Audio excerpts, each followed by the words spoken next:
as she said, my name's Cailin Harrell, and I am a graduate student at the University of Miami. I work in the Coral Restoration and Benthic Ecology Lab, and our lab focuses on restoring coral reef ecosystems here in Miami. So today I'm going to talk to you about coral reef ecosystems as a whole, how they're doing, how they help us, and what we're doing at the university to help the corals. So, as some of you may or may not know, coral reefs are one of the most diverse and ecologically productive ecosystems in the world. They basically make up only about 1% of the ocean geography, but they are home to 25% of all the organisms that live in the ocean.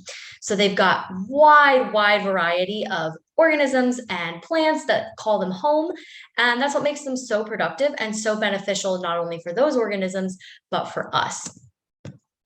And specifically for us, there's a lot of things that people might not think about, but coral reefs, first and foremost, act as a form of storm protection.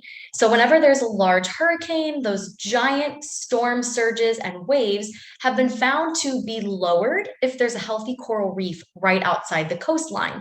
That's going to save thousands, if not millions of dollars in storm damages for coastal communities. And as us living here in Miami know, those storms are not pleasant to have to deal with in the aftermath. So having those healthy reef ecosystems out in front of a coast can really lower that damage and make it better. And as I mentioned, coral reefs are essential habitat for reef organisms, specifically fish. There's about 4,000 species of fish that call reef home. And that's great for us because a lot of us like to eat fish, and especially in developing countries where sustainable fishing or just fishing in general might be their only option for protein, coral reefs are really important to keep healthy because then that will make all of the fish that they're using for their food resources healthy as well. And lastly, coral reefs provide jobs. So the tourism industry, the fishery industry, the recreational industries, they're all providing some form of employment for lots of people living in coastal communities. And as a whole, Florida's coral reef specifically produces about $8.5 billion a year in revenue, which is a lot for a ecosystem that we really don't have to maintain. It could technically take care of itself. And just a little bit of background on what's making that coral reef. The coral itself is an animal. So it's colonial and it's sort of related to jellyfish or sea anemones. So each one of the coral's polyps, which you can see in this picture, each purple little bowl with the green in the center, that's one coral polyp. The green is the mouth, and you can see a couple tentacles around the mouth that they use for feeding. So each one of those polyps is technically an animal that could live separately on its own, but the corals actually are more productive and better when they act as a colony and a whole. So that's why we consider them colonial organisms, and we also consider them animals and plants and minerals. And by that, I mean that underneath this skin of tissue, because that's really all the coral organism is. It's just a thin layer of skin, kind of how we have our skin. And then underneath that is all of this calcium carbonate limestone skeleton that they build. Just like we have skeleton underneath our skins, the corals do as well. And on top of that, they are a plant. So within their coral tissues, within that fine skin of coral, there's actually symbiotic algae that live within the tissues. And these algae photosynthesize just like a plant would. And those photosynthetic processes actually provide all of the food for the coral itself. So it doesn't need to actually eat anything. It can rely purely on those symbionts and all of the food that they provide for them, which is really important. And those become critical later on. Here are a few of the species that you can find in the Florida Reef Tract. These sort of exemplify two of the main morphologies corals follow here in the Florida Reef Tract and the Caribbean, which is branching corals, which are shown in the top two pictures of elkhorn and staghorn coral. And then there's also massive or boulder corals, which you can see as the mountainous star coral or even the grooved brain coral. And these two morphologies have different characteristics, but all are important for the biodiversity of the reef. And looking at this picture, this kind of zooms in a little bit on one coral polyp of a staghorn coral. So that little coral is just one organism. And we like to sort of liken a coral colony to an apartment building here in Miami in downtown Brickell. The coral itself is just like one of those apartment buildings. Each polyp is like the people that live in the apartment building and have their own little space and their own little unit. And they don't really function as one whole family. They're each an individual unit, but they all share a common home and they all work to keep and maintain that home and make it nice.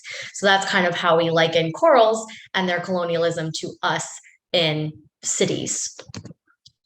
However, there has been a huge decline in corals across not only the entire Caribbean, but the world.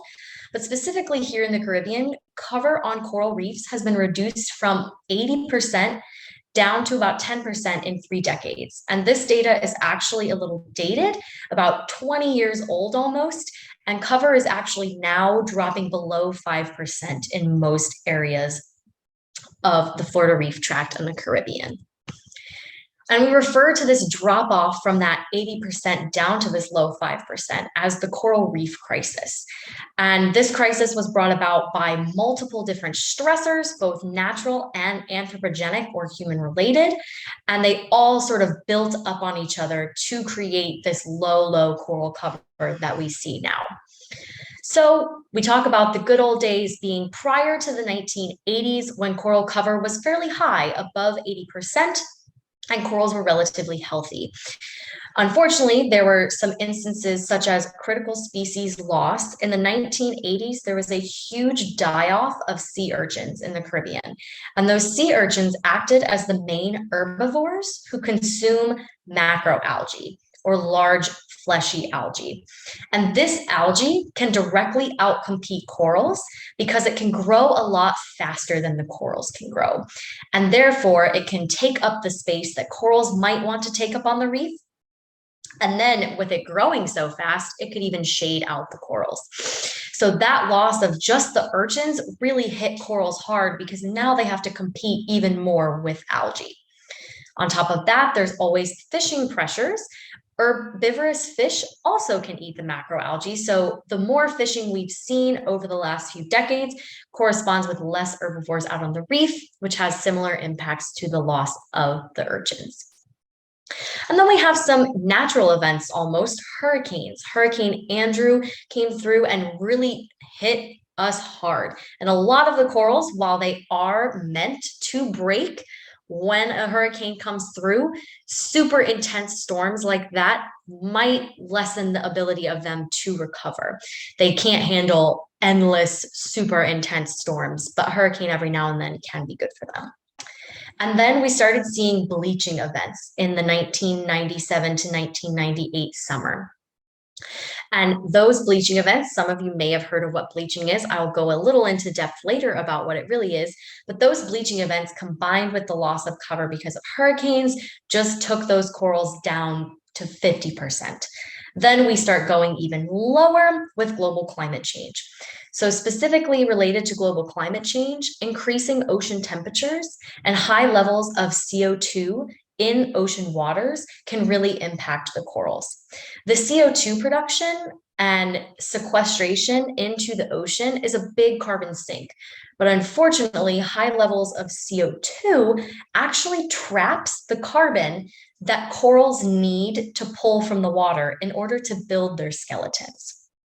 So as we've been seeing increased levels of CO2 in ocean waters, we're going to see a decrease in the ability of corals to build their skeletons because they don't have access to as much of the carbonate molecules that they need in order to build a strong, healthy skeleton. It's kind of like when you were told to drink milk when you were younger so that your bones would be super strong. The corals' milk that they take from the ocean is slowly being depleted, and that's what's causing them to be a little bit weaker and not secrete as much. And some of the threats now include coastal development. These are all sort of human-related stressors I want to start with. And those are what we call anthropogenic stressors. And some of the big ones that really affect corals, coastal development. Anytime you're developing near the coast, there's a chance that sediment runoff could go into the waterways. And nutrients that are in those sediments can go into the waterways. And that's bad for two separate reasons. First and foremost, the nutrients actually push macroalgae to grow a lot faster. So, as I mentioned before, macroalgae is a direct competitor with corals. So, if it can grow faster, that's only going to hurt the corals. And then on top of that, sediment runoff actually makes the water super cloudy or turbid, as we like to call it. And increased turbidity blocks out the light that's coming through the ocean water and getting down to the corals. And like I mentioned before, corals rely heavily on the photosynthesis of their zooxanthellae, those algal symbionts. And if there's no light for the zooxanthellae to produce all of these good, yummy things for the corals to eat, the coral's not going to do well. So those are how that really impacts. Overfishing, I already mentioned. The removal of herbivorous fish can really impact, again, macroalgal levels. And unfortunately, there are a lot of coral diseases that have come up. Corals can get sick just like we can. And one disease in particular, stony coral tissue loss disease, has started right here in Miami in 2014 and has since spread all throughout the reef tract and the Caribbean, and some almost to the Caribbean. It's been spotted in the Tortugas now. And this disease has impacted over 30 species of corals, causing rapid tissue loss and subsequent mortality. So things like that are just slowly wiping out these populations, and it's just building up and up and up, unfortunately. And one of the big things is coral bleaching. That is another huge factor that really plays into corals and how much cover we've lost. So coral bleaching itself refers to when ocean temperatures get really, really warm, the corals get stressed because they're not used to these warm temperatures. And when they're stressed, they want to find a way to metabolically kind of balance what's going on so that they feel less stressed. And in order to do that, they get rid of one of the most expensive things they have to devote their energy to, which is the zooxanthellae, those symbiotic algae that produce all of their food for them. So when they get super stressed because of the high ocean temperatures, the zooxanthellae are kicked right out of the tissue. They just expel it through their mouths because they're trying to save energy. If they don't have to take care of and harbor those symbiotic algae anymore, they might have energy to free towards cooling their tissues. So that's what we refer to as bleaching. Tissue turns bone white because there's no longer any algae in the cells to sort of give it that color. And bleaching doesn't necessarily mean death for the corals, but unfortunately, continuous bleaching sort of weakens the coral's immune system, and they're running on low food and low energy reserves. So it makes them more susceptible to disease and tissue loss, and macroalgal overgrowth. So that's why bleaching is such an issue, because it makes the corals weaker and more susceptible to disease and algal overgrowth. As a whole, all of these stressors together have caused massive losses of coral species. Lots of them are now listed as threatened under the Endangered Species Act. A third of them are at risk of extinction, and these are specific to Caribbean coral species. 3/4 of Caribbean coral species are highly threatened. So there's a lot going on that is negative and detrimental for coral reefs. But we've been trying to find some good in that, and utilizing coral reef restoration, we can somewhat help recover these degraded populations. And that's our focus at the University of Miami in this lab. We specifically focus on coral restoration as a short-term solution for population loss of different coral species. And around the world, 10,000s of corals are outplanted every year. There's restoration programs all over the world that are working towards rebuilding up populations of depleted coral reefs. And those organizations all have sort of different methodologies that they utilize, but one big one that's sort of common amongst all coral restoration practitioners, as we call ourselves, is the method of coral gardening. And it's just as it sounds. It might be how you propagate some plants for your home or for your garden. So our first step is to go out into the ocean and find a healthy wild colony of corals. If we can find one, great. There's a few here and there. You have to look really hard sometimes, but you can find it. And what we'll do is we'll collect small pieces of coral from those wild colonies, which is okay because, as I mentioned, corals are, especially the branching corals, they're meant to be broken in hurricane storms. And when they're broken, it sort of makes the coral almost think, if they could, that they're a small coral again and that they need to grow and get to a bigger size so they can be mature. This is called pruning vigor, and it really, really helps out everything that we do in restoration because you can cut a small piece of coral and it's going to start growing very rapidly because in its brain, if corals had a brain, of course, they're thinking, oh, I need to grow as fast as I can and get back to that big size that I was before I got broken off by this storm and repopulate. So we cut small pieces from those wild colonies and take them to our underwater nurseries. In those nurseries, we have different structures where we can hang or secure those little coral fragments and just let them do their thing and let them grow. They've got lots of water flow coming through, lots of nutrients coming through. So they're just kind of happy and they like living in this nursery. And as the corals get bigger on our nursery trees, we can cut more pieces and propagate more corals. We tend to try and keep one genotype or one specific individual from a species by itself. So we'll dedicate a whole tree to it or 2 or 3 tree arms, and it's one genotype, and we just continue propagating that one. That helps us also in the case of disease. If it's only one genotype that gets diseased, we can get rid of it and protect the other genotypes. And then the last piece of coral gardening is to plant them. So once we get big sizes of corals on those trees, we can cut more pieces off and we bring them back to our local reef habitats and reattach them to the reef floor so they can just do their thing and repopulate on their own. And I just wanted to show a little example of that pruning vigor that I talked about because it's kind of hard to believe that you could cut a coral into a tiny piece and it's going to start growing faster once you cut it. But it really does work. So this first picture up in the top left shows the original corals that we found from the wild. And then we let them grow on these little blocks in one of our nurseries for about 8 months. And as you can see in the top left picture, that was 8 months of growth, which is pretty good considering these corals all started out pretty tiny. But then we decided, let's fragment them. Let's cut off pieces and see how well they grow after we cut them. So we have that bottom left picture. That's after they've been cut. You can see we took pretty decent chunks off of all the corals. But then after another 8 months, so the same time frame, the bottom right shows how much they've grown. And it's significantly more, if not twice as much, tissue and skeleton as they first produced from that initial cutting. So that's why this works so well for coral restoration, because the corals are already sort of on our side in, okay, yeah, you want to use this methodology?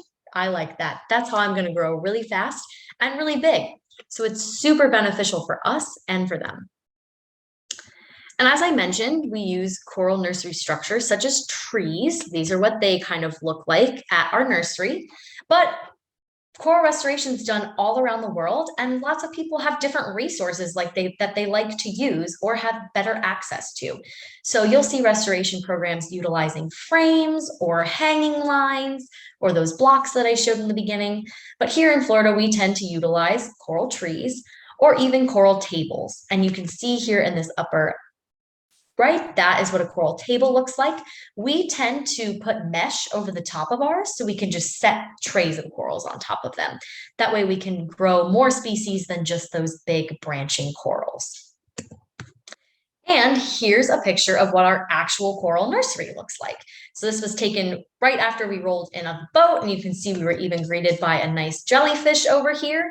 But our nursery has between 20 to 30 trees in it and 4 or 5 tables.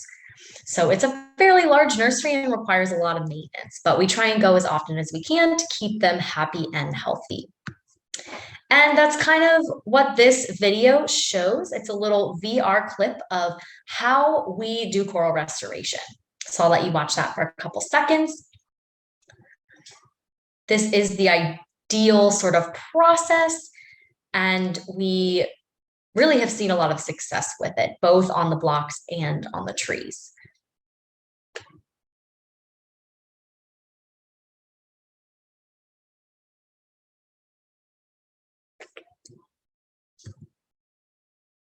So speaking of those successes, Staghorn restoration has seen around 85% success. So around 85% of the corals that we outplant survive into adulthood and reproductive maturity, which is great. Our end goal for coral restoration is to be able to completely step back because the corals have big populations that are reproducing and making more coral tissue on their own. So seeing these high levels of survivorship is really critical for us as practitioners. And seeing that high success in staghorn or branching coral restoration has allowed us to start coming up with ways to incorporate other corals into our activities, specifically the older corals. These corals tend to grow a lot slower than the staghorn or branching corals. When staghorn can grow about 5 centimeters a year, the boulder corals are significantly smaller at maybe 1 to 2 centimeters a year. But we have had practitioners come up with ways to make them grow even faster. So they found if you cut them into super small pieces known as microfrags, they will grow 3 to 4 times faster than if it was just one big boulder coral. So that has helped us incorporate these corals into reef restoration, which is great because that not only allows us to sort of diversify the reef that we're building, but also because these corals specifically have been targeted by stony coral tissue loss disease, they're now in dire need of repopulation.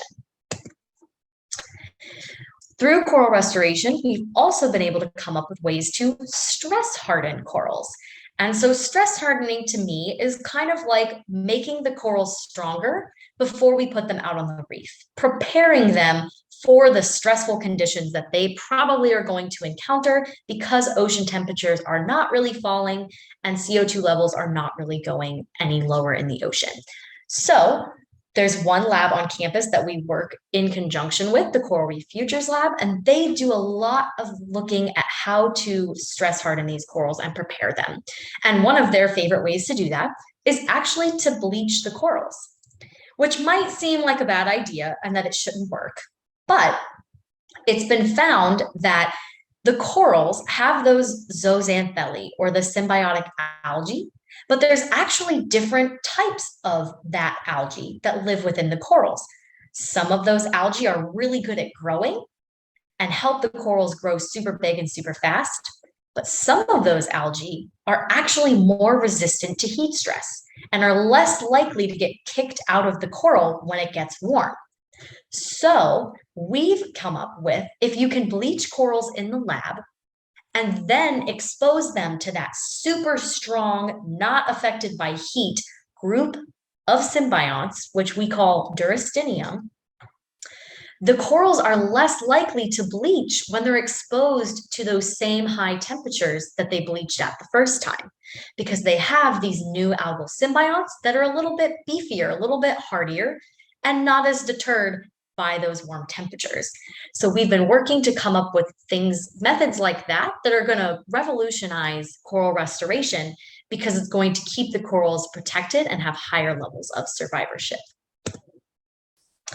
And then another big success is that we have seen successful spawning of restored corals. And spawning is what coral practitioners refer to as the sexual reproduction of corals. So every year in the summertime, when it's nice and warm, the corals, if they're fully mature, will release their eggs and sperm into the water, and it floats up to the top. It can combine up at the surface, and then the coral larvae will settle out and find a new reef to land on and start building their coral skeleton and their tissue. And we have successfully seen corals that we propagated and took through the whole coral gardening program completely spawn successfully. And I just want to show you this little video of what spawning really looks like. It's a super cool and almost magical process where they just all sort of somehow have synced up when it's time to release their eggs and sperm, and they all go at once. So it's really, really interesting and super cool. It unfortunately only happens late in the evening in the summer, so they don't really think about anyone that's watching them, but they really, really are doing well. And that's really exciting for us as practitioners, especially since we launched the Southeast Coral Restoration Hub. This specifically combines a bunch of coral restoration practitioners all throughout Southeast Florida to focus on coral reef restoration and successful sexual reproduction of corals.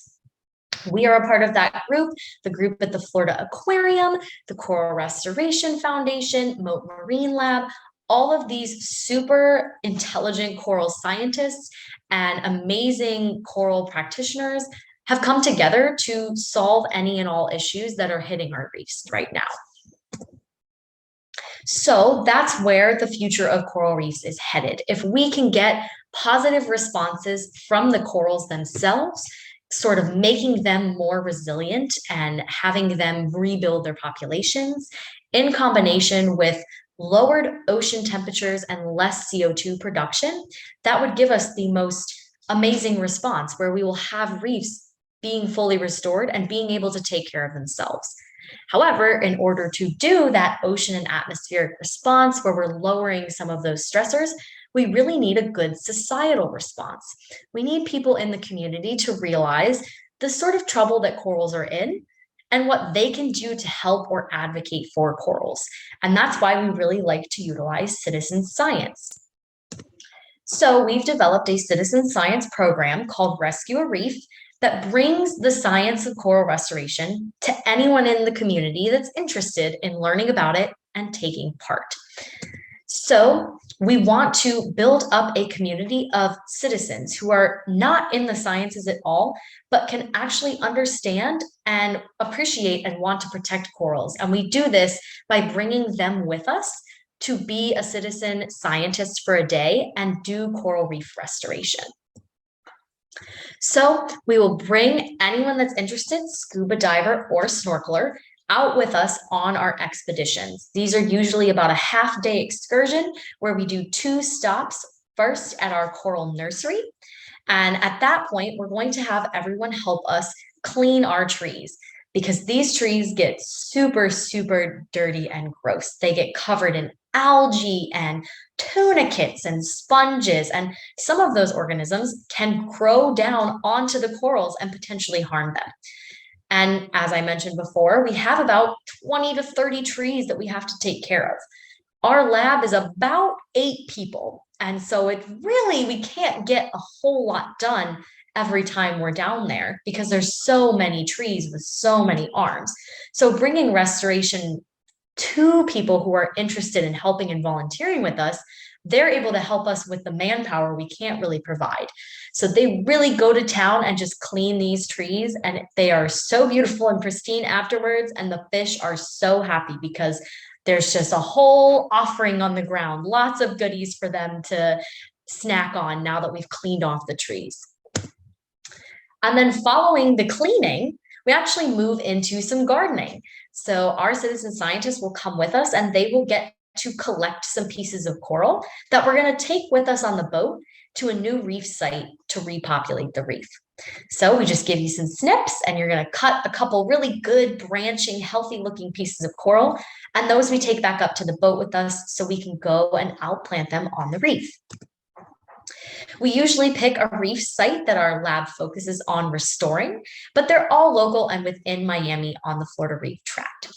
And our primary method of outplanting actually utilizes a cement mix. One of the research associates in our lab developed that as his thesis project. And this is super cost effective and very efficient because the cement actually hardens within an hour of us making it and using it. So we take this cement and put it into little icing bags like you would use for piping a cake, as you can see my coworker Emily holding right here. And we just sort of pipe a little bit of cement onto this freshly scrubbed seafloor, and we can stick the coral right into the cement and it'll hold. It usually hardens within about an hour, and then the coral is stuck there. And because the coral itself is actually just a thin little layer of tissue and not all of its skeleton, within a few months, the coral will actually start growing its skin over top of the cement, trying to get down to the seafloor. So it's really been a great process and it's been super effective. We also utilize the process of coral cookies. So that's what you see in this picture here on the left.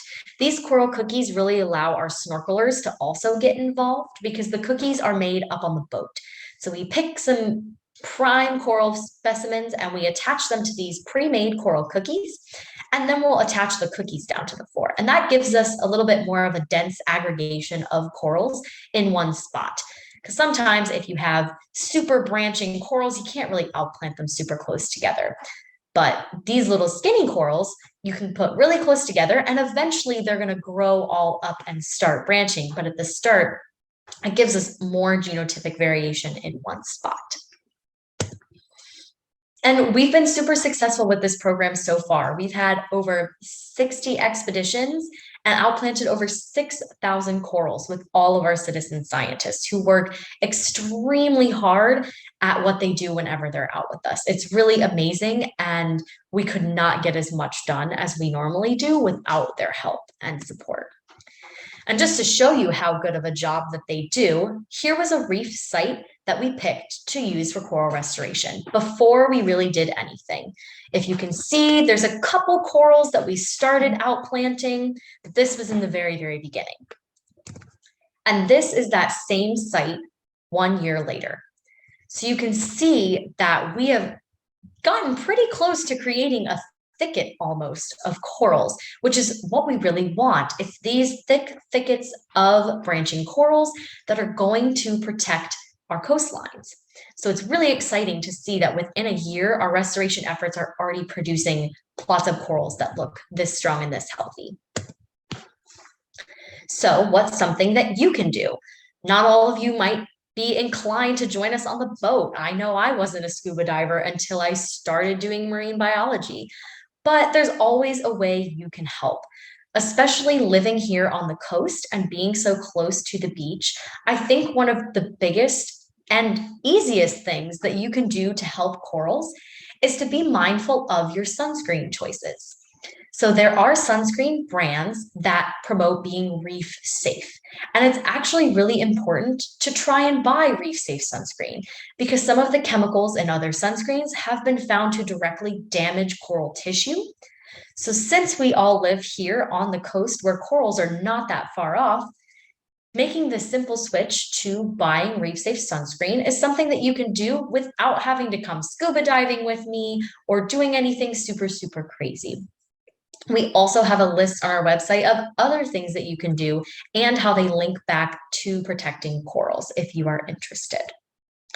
So there's also a way you can get involved virtually. We have partnered with another group at the University of Miami to create a virtual reality app. Don't need to hear her talking.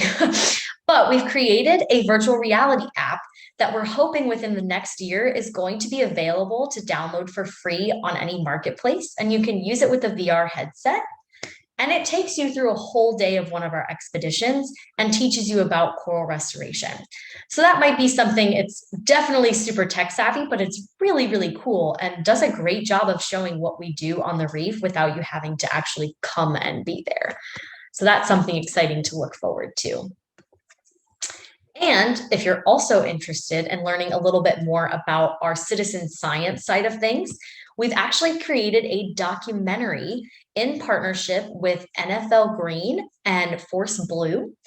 Force Blue is a group of military veterans that were scuba certified and used that training in their time of service. But now that they're no longer in service, they've come to help us because they're extremely talented and skilled scuba divers, and they have outplanted so much corals with us. But we created a partnership between this group and NFL Green when the Super Bowl was in Miami a few years ago to outplant a football field size plot of corals. And these guys were amazing and we pulled it off. So this documentary really documents the whole process of that. And if you are interested, we do have a website where you can stream that from. It's a super great documentary and it kind of shows the citizen science side of our restoration. And I just want to say thank you to all the sponsors we have. We really partner with a lot of cool and amazing groups, such as dive shops like Divers Paradise, or different museums like Frost Science. Without them, we would not be able to do any of the restoration that we do in the lab or with our citizen scientists. And here's all of our social media outlets if you would like to follow us on any of them. We would love to have you. We post lots of posts about when we're having expeditions, when we're doing things in the lab. And with that, I will take any questions anyone might have. Yay! Thank you, Cailin. That was awesome. So informative. We have a question in the chat, and if anyone else has any other questions, feel free to drop them in the chat. Alexandria asked if you could possibly share the link to the citizen science program in the chat there. Okay, I am going to share our website link. And if you go to the website, you can scroll down and there will be a place to subscribe to our email list. This email list is how you get involved with the citizen science program. We do not spam you with any kind of coral funky emails. We only send out emails when we're hosting an expedition, and we say the basic information you need to know, and whether or not you want to join us, please let us know. So I'm going to put that website into the chat, and there should be, it's a big text box down at like the bottom there, so it says subscribe to the email list. So that is, if you are interested in joining us, really what you want to go on. And you can check out anything else on that website. It does give a little bit more information about our lab and some of the citizen science initiatives we've done in the past. And then Monica wants to know a little bit more about the sunscreen and how it affects reefs. Yeah, so it does. Sunscreen is bad for corals specifically on the reefs, just because of the chemicals. Corals, they actually are pretty sensitive, if you haven't noticed from all the things that stress the corals out that I've mentioned throughout the evening. They're very delicate. And so the chemicals in certain sunscreen brands, specifically oxybenzone and oxycryolate, can damage the coral's tissue. We normally don't even like to touch corals with our bare hands, just because sometimes the oils on our skin can irritate the corals. So some of those chemicals that are found in sunscreens like that can sort of trigger a response in the coral tissue, and they might become irritated.